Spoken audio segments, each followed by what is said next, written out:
কলকাতা পুলিশের একটা নির্দেশকে ঘিরে তৈরি হয়েছে বিতর্ক।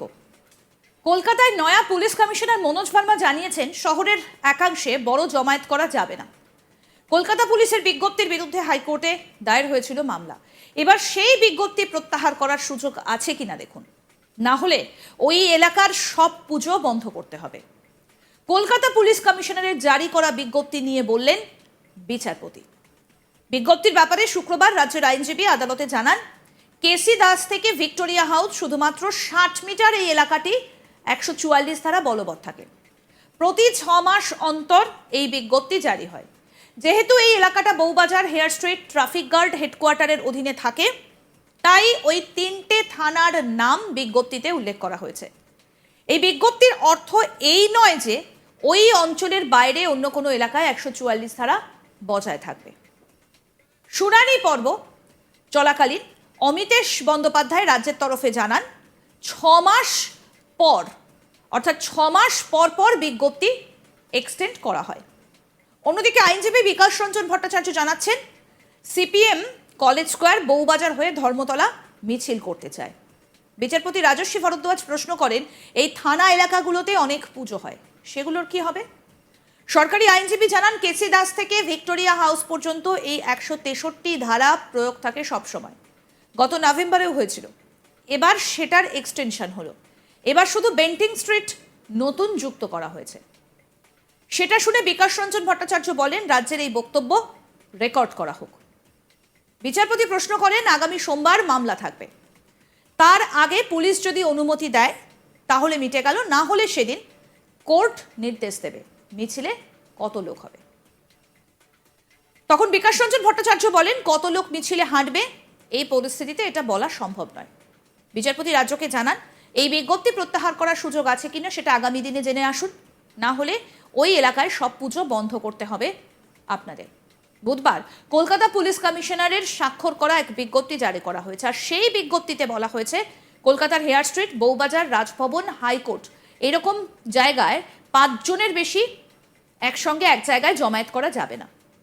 পরের অংশে লেখা হয়েছে কলকাতার সমস্ত জায়গায় প্রযোজ্য হবে, আর এই নির্দেশ প্রতিটি থানা ডিভিশনাল কমিশনারদের কাছে পাঠানো হয়েছে। বলা হয়েছে 25শে সেপ্টেম্বর থেকে 23শে নভেম্বর পর্যন্ত কলকাতা পুলিশের এই নির্দেশিকা বলবৎ থাকবে। আর তারপরেই প্রশ্ন উঠছে, পুজোর সময় কিভাবে এই নির্দেশ মানা সম্ভব?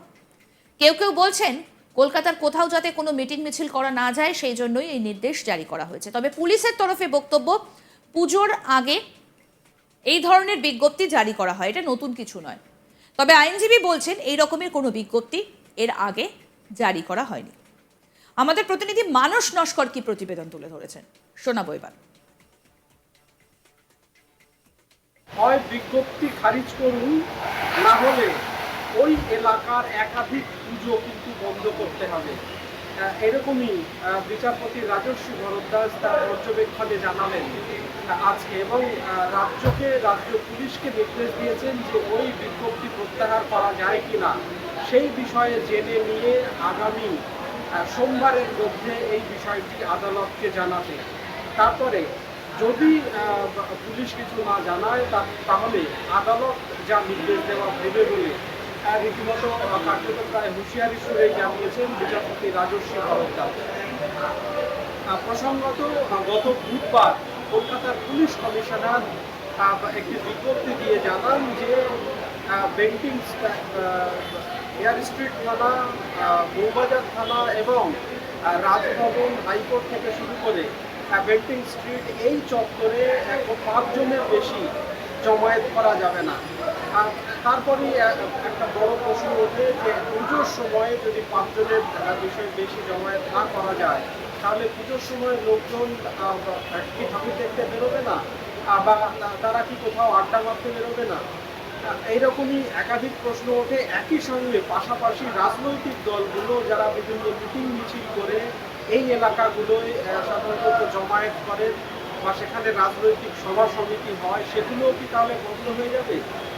এই প্রশ্ন তুলেই গতকাল কলকাতা হাইকোর্টের দ্বারস্থ হয়েছিল ডাক্তারদের একটি সংগঠন, পাশাপাশি সিপিআইএম এর তরফেও মামলা দায়ের করা হয়েছিল। সেই মামলায় আজকে বিচারপতি রাজস্বী ভরদ্বাজ রাজ্য পুলিশকে নির্দেশ দিয়েছেন যে অবিলম্বে এই যে নির্দেশিকা তা প্রত্যাহার করা যাবে কিনা, সম্ভব কিনা সেটা আদালতকে জানাতে, না হলে আদালত পরবর্তীতে যা নির্দেশ দেওয়ার দেবে।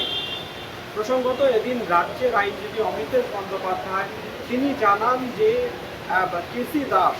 কেসি দাস থেকে ভিক্টোরিয়া হাউস এই 60 মিটার এলাকায় সবসময়ই প্রায় 144 ধারা, যা এখন নতুন যে ভারতীয় ন্যায় সংহিতা যে আইন বলবৎ হয়েছে তার 163 ধারায় পড়ে।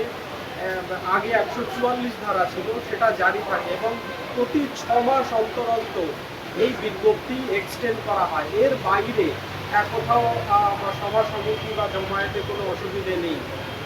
রাজ্যের আইনজীবী এই বক্তব্য জানানোর পরপরই সঙ্গে সঙ্গে সিপিএমের তরফে সমালকারী আইনজীবী বিকাশ রঞ্জন ভট্টাচার্য তিনি বলেন রাজ্যের আইনজীবীর এই বক্তব্য রেকর্ড করা হোক, আর না হলে পরবর্তীতে রাজ্য এই বক্তব্য অস্বীকার করতে পারে।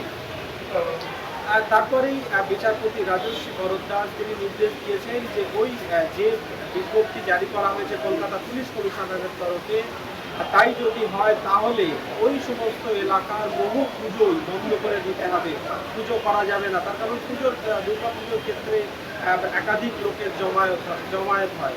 সেই বিষয়ে রাজ্যের পুলিশকে এই বিষয়ে স্পষ্ট নির্দেশ দিয়েছেন বিচারপতি যে আদৌ এই বিজ্ঞপ্তি তারা প্রত্যাহার করছে কিনা, না হলে আদালত যা নির্দেশ দেওয়া দেবে। একই সঙ্গে তিনি সিপিএমের তরফে সমালকারী আইনজীবী বিকাশ রঞ্জন ভট্টাচার্যের কাছে জানতে চান যে তারা কতজনের মিছিল করবে এবং কোথা থেকে কোথায়। বিকাশ রঞ্জন ভট্টাচার্য বর্ষিয়ান আইনজীবী তিনি জানান যে কলেজ স্কোয়ার থেকে ধর্মতলা পর্যন্ত তাদের মিছিলের রুট রয়েছে এবং মিছিলে কত লোক অংশগ্রহণ করবে তা এখনই জানানো সম্ভব নয়।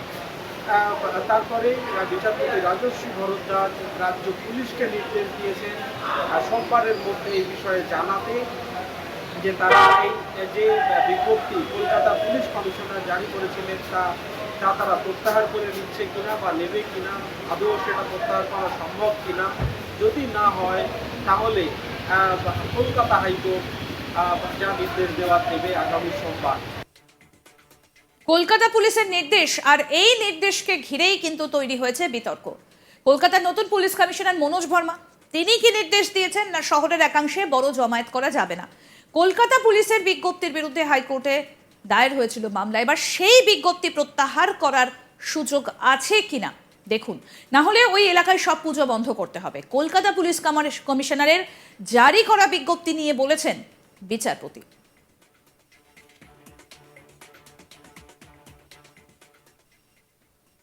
আরো আপডেট পেতে দেখতে থাকুন আজ তাক বাংলার ইউটিউব চ্যানেল, সাবস্ক্রাইব করুন।